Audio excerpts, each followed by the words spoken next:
All right.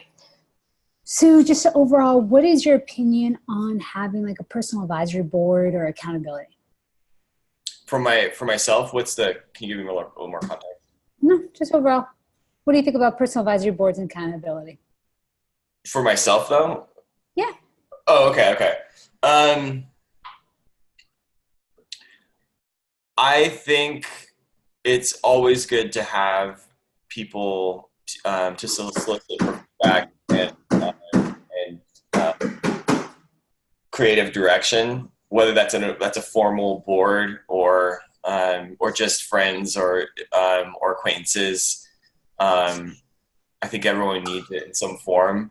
I do like the idea of a board because I think one of the things that's always tricky to think through is going to certain people for certain types of expertise, and so making sure that you have a range of kind of believability on different subjects could be helpful. So yeah, on the whole, I think it would be helpful. Okay. And what's your experience? Have you created a group yourself? I've never created a specific group, but one thing that I do have is a broad network of people that I draw upon for advice and perspective, and I also layer onto that just sort of not just treating every opinions totally equally, but then also factoring in how much of an expert someone is on the particular topic that I'm asking them about. So like if I'm asking for something that's publishing related, um, how what's their level of expertise within that subject. At the same time, that it's also helpful to just have outsiders' perspectives because they can also see problems in new ways. So how do you weigh in like what kind of opinion or what kind of advice they give you? I do two things. One is sort of kind of mentally calculate their how knowledgeable they are on the topic and factor that into the opinion, and then also weigh how much their advice resonates with me personally because at the end of the day I'm the one who has to make the decision. So I kind of weigh those two factors. And did you create a kind of like a group for your dating? I've done various forms of that in the past and tried outsourcing it to somewhat limited effect. But that might be my own personal problem. Not rather So what ended up happening? What worked? What didn't work? um, I well, what's hard about that is that dating, especially, is just so personal, and it's one of the least objective, I think, processes in life. And and at the end of the day, it's I think it's a little bit outside of the realm of group decision making. And what had you, how come, or did you have a group of people when you were writing your book? Um, not while I was writing it, but I did have a group that read it when I was finished.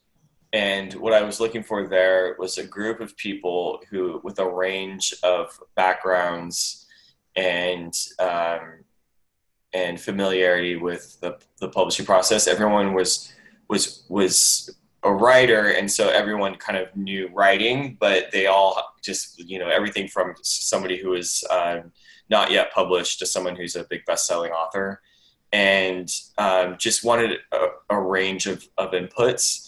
And it was really helpful because everyone read the book a little bit differently. And so I had a sense of common threads of things that people liked and shared, and but then some breadth of opinions, and so I could get at problems from different vantage points. Okay. And why didn't you put a group together for writing the book?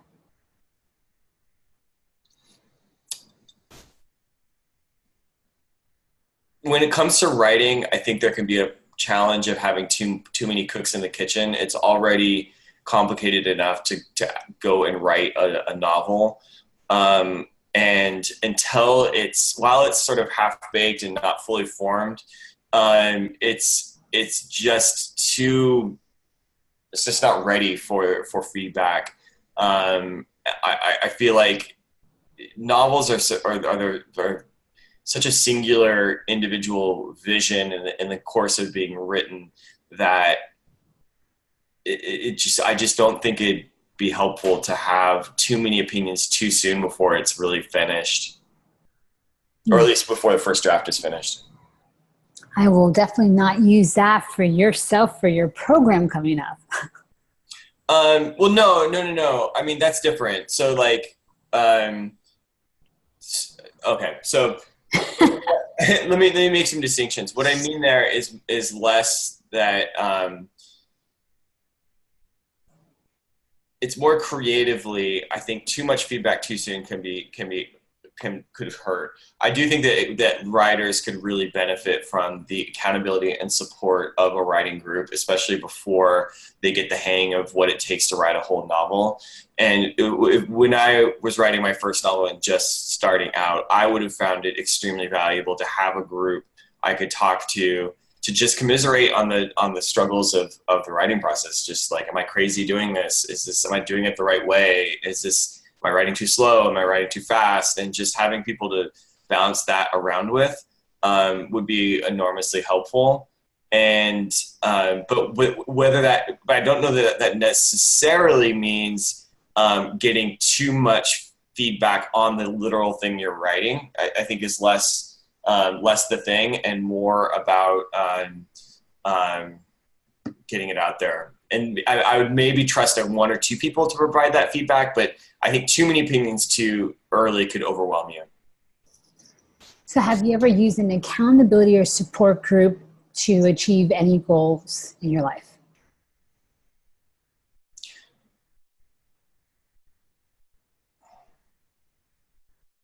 Not in a formal way. I am a very disciplined person, and so I don't really need outside accountability to keep me on track. What I do need help with is just the decision making process, as I can get a little bit lost in my own head, and so I rely on outside groups and friends and acquaintances more for decision making than for accountability.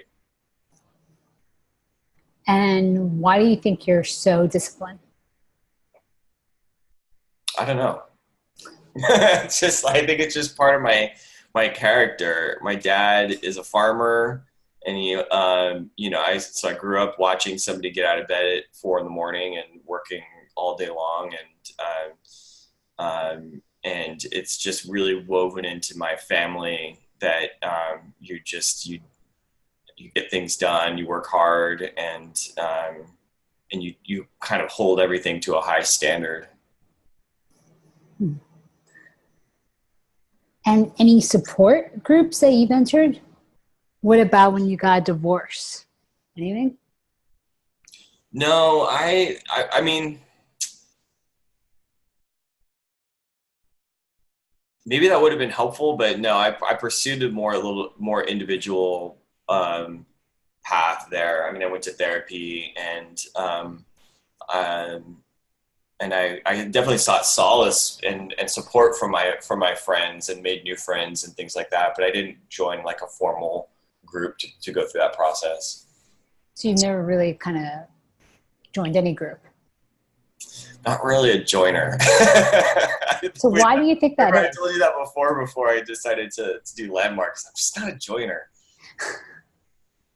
So why do you think that is? I think I have an individualistic streak and I think that's one of the things I like about writing novels is that it's self-directed, and it's one of the things I'm enjoying about entrepreneurship is that, well, I'm social. I like hanging out with friends, and I like the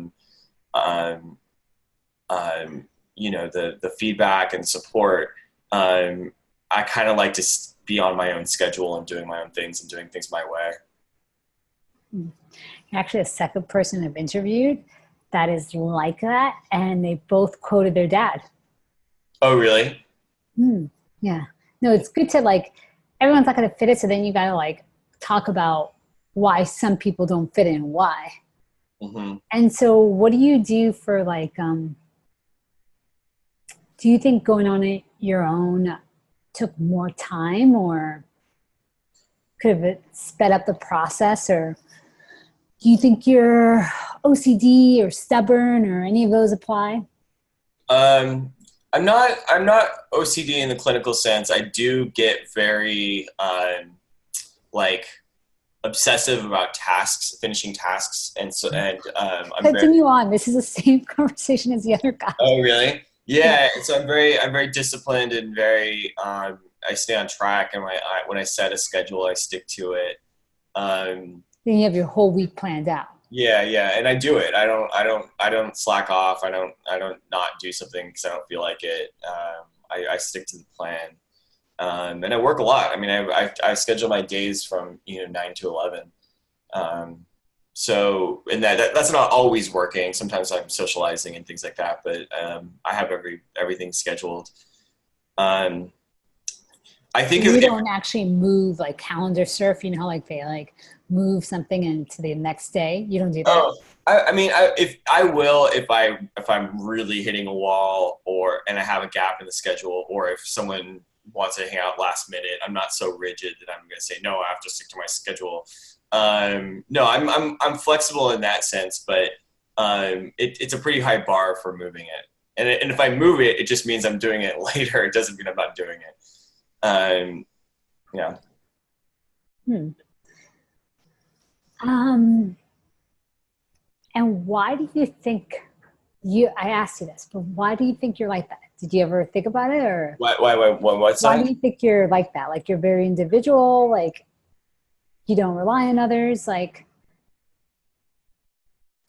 Oh, I think this just works. when did it start happening? Was it before or after your divorce?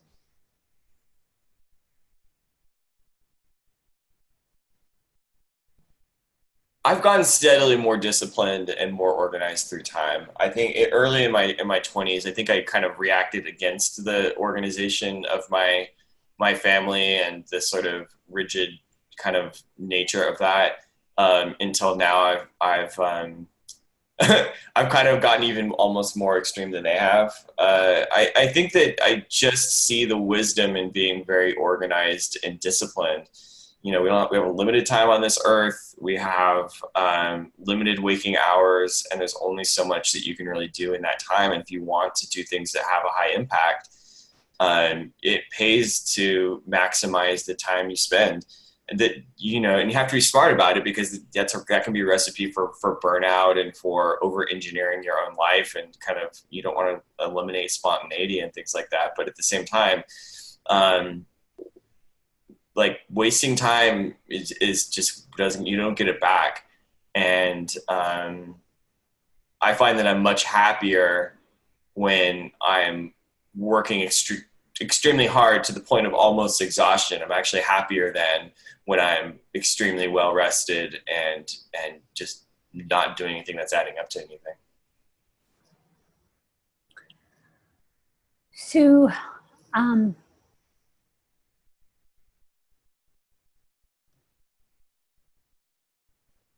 you could still be super organized and still have a group, or like be like an individual who likes support. Hmm. So why do you think you're not one of those individuals? I think I would find a group helpful if I could just draw upon it as needed, as opposed to having a regular check-in that I felt maybe would be useful sometimes and not other times. So the other person, the reason why I'm asking this, the other person had figured it out. They were like, this is how it was, exact conversation. You would be like, oh, there's what I said. And then he came out at the age 27, and he's public and everything about him. Mhm. And he found out that until he came out, he realized that he couldn't really trust anybody. He only had to rely on himself. Hmm. So I wonder if there was something there for you, maybe after you divorced or something like that, that you were just like, I can only rely on myself.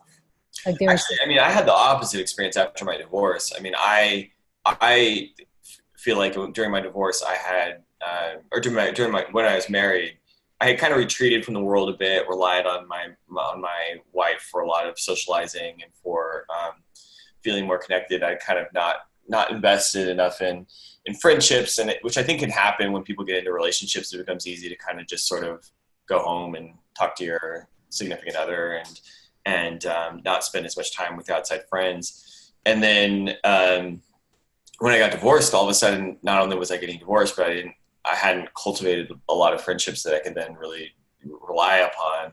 And it really impressed upon me the importance of relationships and friendships that are robust and outside of the completely outside of the relationship. And so one of the biggest things I did in the aftermath of divorce was just make sure I never let that happen again. And so I invest a ton of energy into my friendships, and I'm very social, and I mean it's very important to me that I always have that. And now, even in the context of new relationships as well, I still, one of the early things I try and find out about somebody in a relationship is if they're okay with me spending a lot of time with friends outside of the relationship, because I just really think that's really important. Cool. And that's it. Yeah. That was quick. Yeah. Well, You're going to be